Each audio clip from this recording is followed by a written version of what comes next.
Okay. Hello, everyone. Hi, Professor Holmes. Hello, class.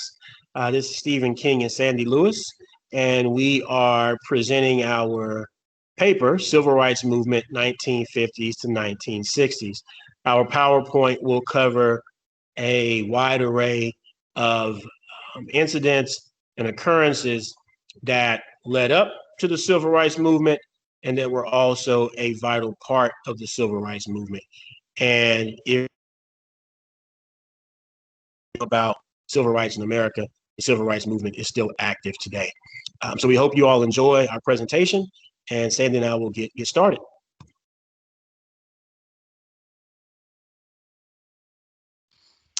So what I wanted to say regarding this photo here is just give you a little bit background of it. I would just say between 1950 and 1960 marked a time when African Americans started speaking out towards injustice and inequality. And this was due to the civil rights movement being in the media at during the time of the flex of the people to be informed and join the cause. The civil rights movement was a struggle for social justice that took place mainly during the 1950s and 1960s, as I said before, for Black Americans to gain equal rights under the law and in the United States. This movement had its roots in the centrals, in the, I'm sorry, this movement has its roots in the centuries long efforts of African slaves and their descendants to resist racial oppression and abolish the institution of slavery.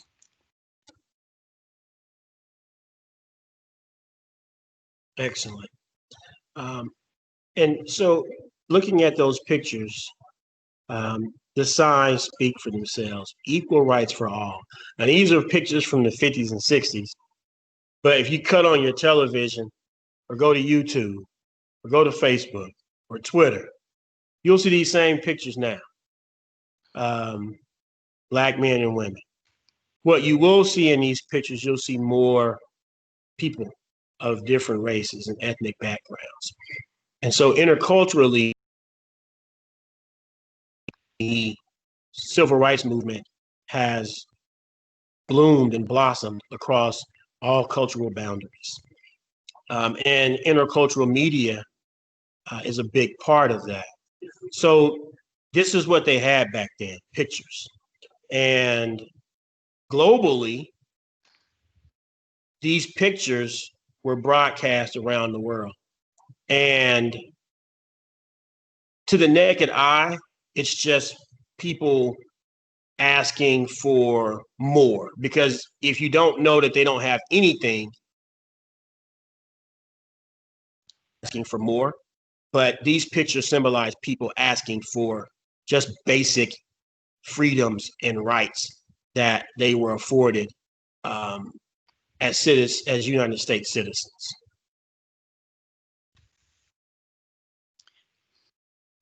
Now, during this time, there was a boycott for bus boycott. And under this system of segregation used in Montgomery buses, there were 10 seats that were reserved for the whites, and only 10 seats that were reserved are supposedly reserved for the blacks. However, if there was a white person that entered the bus and there was no seats that were available in the white section, it was asked of the blacks to move to either the back or to stand up. So this is a picture showing you that during this time of the boycott, there were people who decided, the African American people decided that they had enough. So they decided to find other means of transportation to get to where they were needing to go to. Here in this slide here, it will show you in the beginning how things were, where the blacks were sitting in the back, the whites were sitting in the front. And as you can tell on the picture on the right-hand side, there are vacant seats in the white areas, but blacks couldn't sit there. And as you can tell in the back, that's where the blacks were sitting.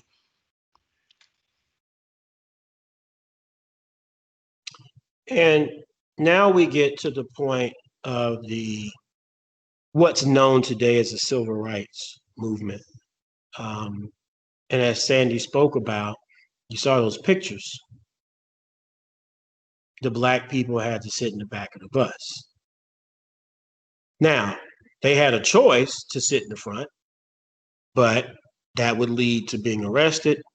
It could lead to being beaten, and also it could lead to being killed. So Rosa Parks was an African American seamstress who decided moving. Now, here's the thing about the situation with Rosa Parks. Rosa Parks was sitting in the Black section of the bus, which it was called the colored section. But the white section was full.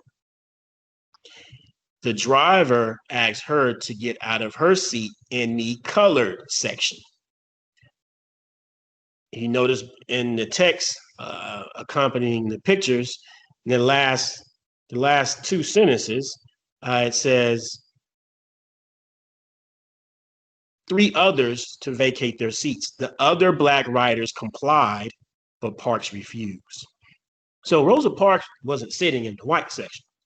Rosa Parks was sitting in the colored section, and they still told her to get up. And she said no, rightfully so. She said no. And as you can see, she's holding up her booking number while she gets her mugshot because Rosa Parks got arrested. So this is what the beginning of the civil rights movement. As you can tell here in these photos, here is when African Americans or Blacks at the time decided that they would prefer walking to where they needed to be, because this was something that it meant strongly to them to be recognized as humans and not be degraded. So, and Montgomery was is rightfully known as the birthplace of the civil rights movement.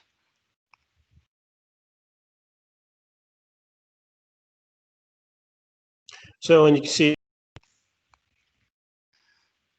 and to pick up on something there, if you go back, those pictures we showed before, you can see the back of the bus was full of Blacks, very few whites in the front. And reason being, the reason the buses were full of Blacks is because Blacks weren't being given jobs that would pay them reasonable wages so they could purchase cars. So they had to ride the bus or they had to walk. So imagine having to ride the bus, rights to ride the bus being infringed upon. You don't want to walk miles, but you would rather walk 2 or 3 miles than ride that bus, knowing that just your right to sit down on that bus is being infringed upon. And as you can see in the text, 90% of Montgomery's Black citizens stayed off the buses. And that went on for a year. And that's, that solidarity, that's a movement. When you take a cause such as that at a time such as this, and you hold fast to that movement and that belief for a year, absolutely, Montgomery, was the birthplace of the modern civil rights movement. Oh, sorry. There we go. Oh, that's okay. So during this time, the Montgomery Improvement Association elected Martin Luther King as the president to spearhead this boycott. And he and the rest of the MIAs decided that they wanted to extend it because they decided to continue the boycott until the city met its demands. So this was the first time that Martin Luther King stepped out of his position as a pastor and became a leader of a nonviolent civil rights movement.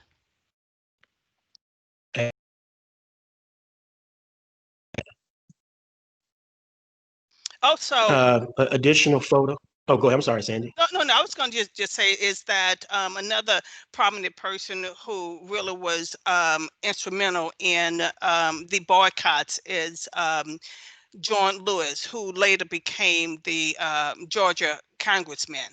And him and Martin Luther King paths, they path came across many of times because they was fighting for the same thing, racial and voter equality.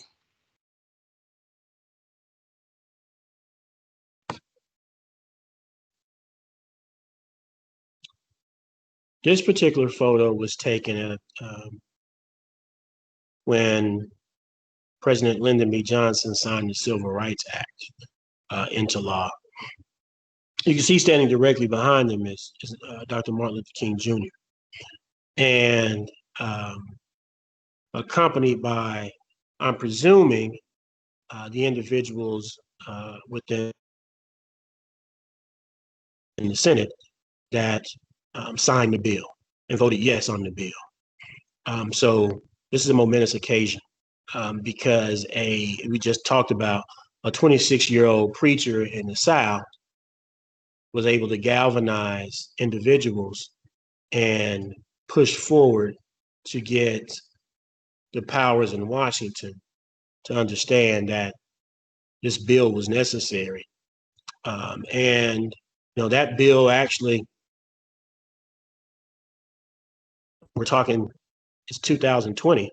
So we're talking, 56 years ago, not that long ago, and this bill was just passed. So still a lot of work to do, but definitely glad that Dr. Martin Luther King pushed to have this bill signed. And this is another picture, which is standard protocol that once a bill is signed, the pen that was signed will be given to someone. Assuming Dr. King was given the first pen, because in the other slide you saw there were a lot of pens because there's a lot of pages that have to be signed. So I would hope Dr. King received the first pen. Another movement that came out of it is the freedom rides that began in 1960.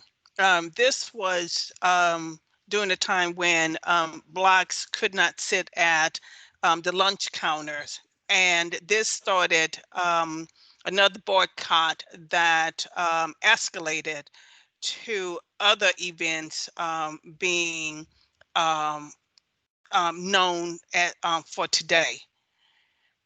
Is you can see the lady wearing the sign saying "sit down like human beings" because they were looked upon as less than humans.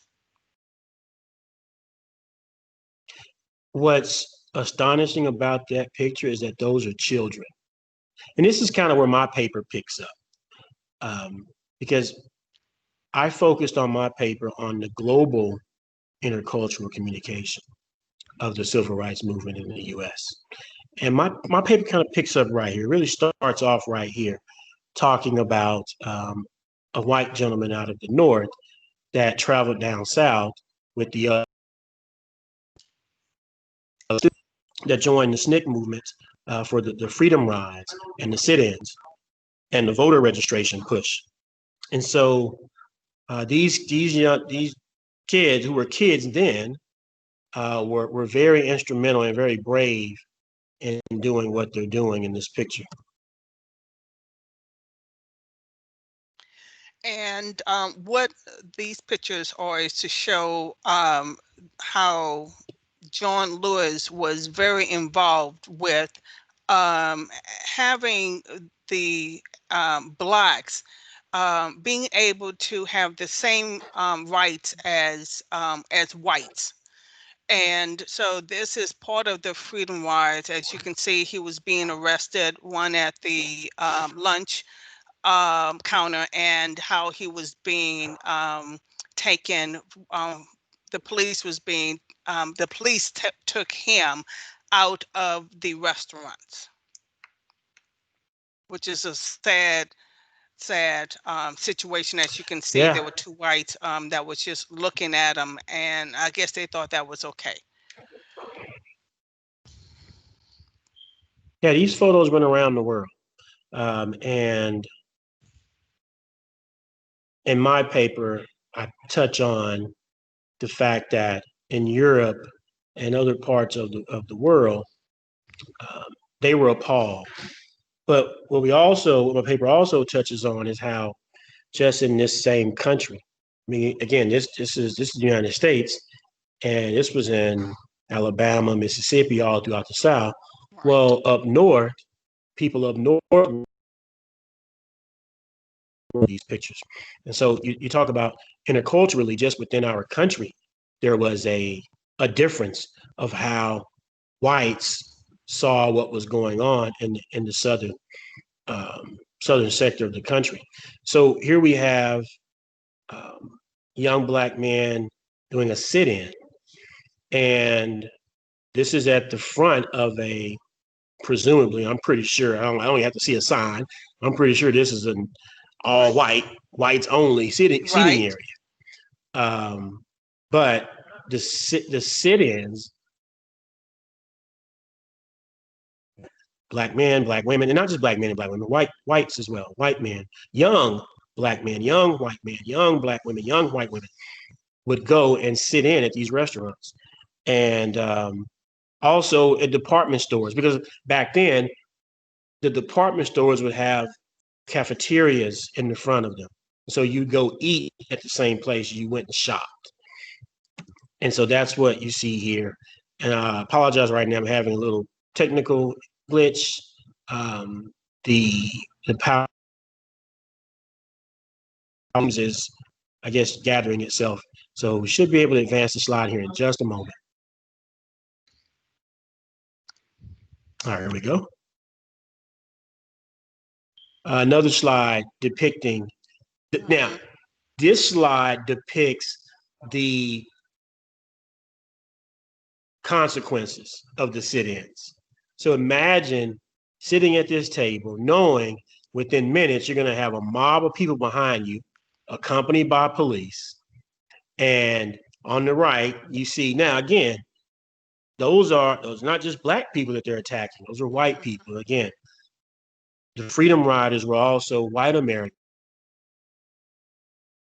northern parts of the country, who wanted to come down and be a part of the change and put their lives on the line. And imagine, in one of the books that I cited, it talked about that, where a young lady had told her mother she was going to be a part of the Freedom Ride and the voting registration push. And her mother thought she had joined a cult. She just couldn't believe her daughter was going to go do something like this. Mhm. It wasn't how she was raised. Even though they didn't initially have anything of black people against black people, they weren't raised to join in the fight with black people.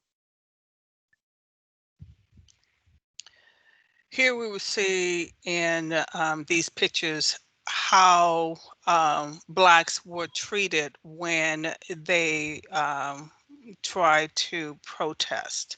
And remember that these were non-violent protesters. On the left, these were high school students, and they was just walking peacefully and just got the water hose turned off on them. And doing my research, I noticed I came across that they described the force of the water hose, that it will peel the bark off a tree or separate bricks from mortar. Um, and if you ever have seen where if someone um, knocks down a mailbox, how tough it is. So just imagine somebody's skin being ripped off, and these are children who all it was trying to do is walk down the streets. On the right hand side of the photo, you see the firemen, how the people in the picture, the blacks, are just sitting on the ground. They are not um doing anything to anybody. But again, this just goes to show you what the blacks had to go through back then just to try to get uh, um, their rights being uh, to the point where they are able to vote. They are able to be seen as humans. They are able to sit at the counter, lunch counter, and eat without anyone bothering them because of the color of their skin.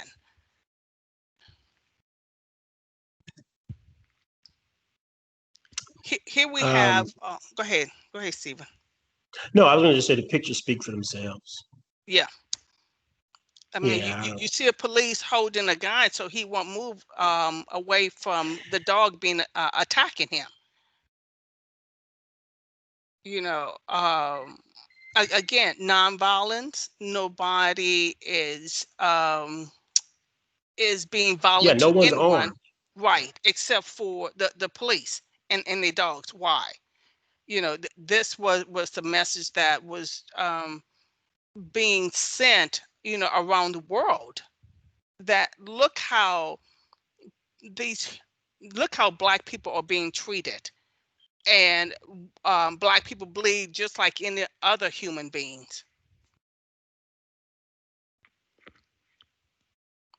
You can go to your next slide, Stephen. Okay, yeah, you cut out just a little bit, but that's Oh, okay. I'm sorry. We're good. No, you're fine. We're Yes. good. So, um, I'll quickly say is that these are the images went out around the world, and these images gained support internationally, and that support internationally was felt domestically. And in my research, I found that the support internationally empowered the individuals here domestically that were in the midst of this fight, in the midst of this war. And intercultural communication, and we're talking about really the infancy of global media um, in the late 50s, early 60s, and it was powerful. And it speaks to Dr. to be nonviolent, because I don't care who you are. If you see nonviolent, peaceful people being attacked, if you have any ounce of civility and any ounce of morality in you, you know that's wrong. Right. My screen. Okay, here we go. It was lagging a little bit. Here we go. Oh, that's okay. So in these photos, this is one of the highest point of the civil rights movement. This was a march from Selma, Alabama to the capital of Montgomery to protest against the voting rights for African Americans in the South. And in this picture, you can see that on the left side, how the demonstrators, protesters were being greeted by sheriffs. And what you don't see in here is also other people that was involved with. You had police on horsebacks just for, and if you can look at the blacks, they don't have anything I would say they don't have anything in their hands in their ways to show that they come to fight. It was supposed to be a non-violent um, a march, which in this turned it's known as one of the bloody Sundays in history on March 7, 1965. Next slide, Stephen.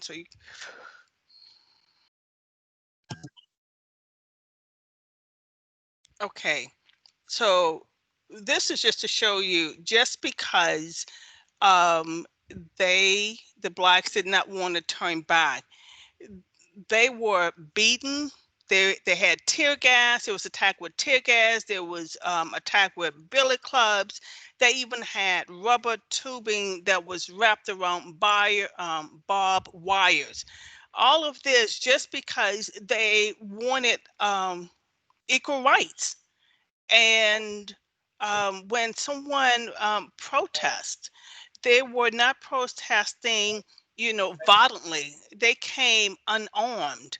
And these pictures will show how things were just taking against blacks just because they wanted equal rights. And if you notice in the text, in the second bullet point, it says the last sentence is, it took hours for the film to be flown from Alabama to the television in New York. But when it aired that night, Americans were appalled at the sights and sounds. Well, you know, that video went worldwide. But also, as you know, you have diplomats from other countries that are in this country, and you have embassies here. And in my paper, there's I cited a source from a declassified, confidential back then, but it's declassified now. But it was a letter from the British embassy to a foreign minister back in England, and it talked about these incidents. And it talked about an incident in Chicago, because it wasn't just the South where these things were going on. This was happening in the North as well. And in Chicago, there was a mob of 5,000 whites who came to attack a group of 100 blacks. And so these are the kind of things that were around the world. And America had a black eye, not just here, but around the world. And honestly, I feel like the global intercultural communication is what pushed for change. It really did.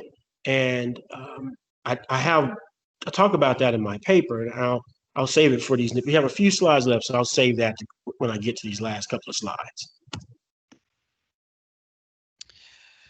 Okay, here is in this photo where Martin Luther King and thousands of others marched to Washington, D.C. because for jobs and freedom. So as you can tell, it's just not blacks. It's people of all races, because they understood that everybody should have the same rights and no one should be belittled at any point. Which I thought at this point, how people come together, just like we come together now with this Black Lives movement. So, yeah. Oh, Yeah, in that photo, you can see Dr. King with Mrs. Coretta Scott King. She's holding his hand in that photo. You also see the American flag being being held high and flown proudly. So there's no in that, that we kneel. You have African Americans, not just African. You have a lot of flag or hate the country. It's because we believe in the flag. And this picture shows that at a time when they're being beaten, their houses are being bombed, they don't have not their rights are being stripped from them, and they're being treated less than human. They still fly the flag. So this picture just totally annihilates thought that Black people don't love this country. We've got a photo from 1963 in the midst of a heinous attack on civil rights that proves that. So now we're going to get to our last slide, and we definitely, Sandy and I felt very confident about doing this paper, and it was easy for us to do because we in a lot of these things we've lived and we're still living. right. You see us signs, we march for jobs for all. Now there's still discrimination in the workplace. Schools, they're not segregated anymore, but they are financially. Yes. Some schools get way more finances than others, and that's based on who's in those schools. So those signs are still prominent today. Matter of fact, we can go outside right now and walk with those signs, and people blow their horn. Matter of fact, look, there's one that says, "We demand an end to police brutality now." To the far left of that, I mean, that's what we're dealing with today. voting rights. They're trying to suppress voting rights right now. So Yes. what has changed is the question I think we would have to ask ourselves interculturally. What has changed? It's what we really have to ask ourselves. Um, Things have gotten better, but have they changed for the better? Is really what we have to look at. And I did want to talk about one thing before we end this, and that was in my paper. I touched on. I found some things that were some astonishing documents from this era and this time, and it was some government documents as it relates to how the Soviet Union, which is today Russia, was broadcasting media about what was happening in America. And the Soviets were saying that how could America love other countries when they don't love the country? And I mean, it talked about capitalism is the root of racism. And these are things we've studied in our class. So it was amazing to see all of that wrapped up into something that was typed up 50 plus years ago. And here we are today on college campuses. We're still trying to figure it out, you know? Um, so Sandy, did you want to, Yes. you have anything else to say? Well, I think you summed it up very well, Stephen. Just how far have we come? People will ask that question, but as you can see, with those signs, as Stephen said, we can take those signs and go out right now, and people will understand exactly. And these are from 60, some 30, 40, 50 years ago. So have we come far? That's a question that needs to be answered. Um, have we improved some? Yes, we have improved some, but has it been to the point where we are considered equal? I don't know. Maybe when you go to your jobs and you can talk to people, see if they will feel that everything is equal. And on that note, I want to thank you all for allowing us to present. Um, in regards to what happened back during the 1950s and 1960s. And thank you all very much.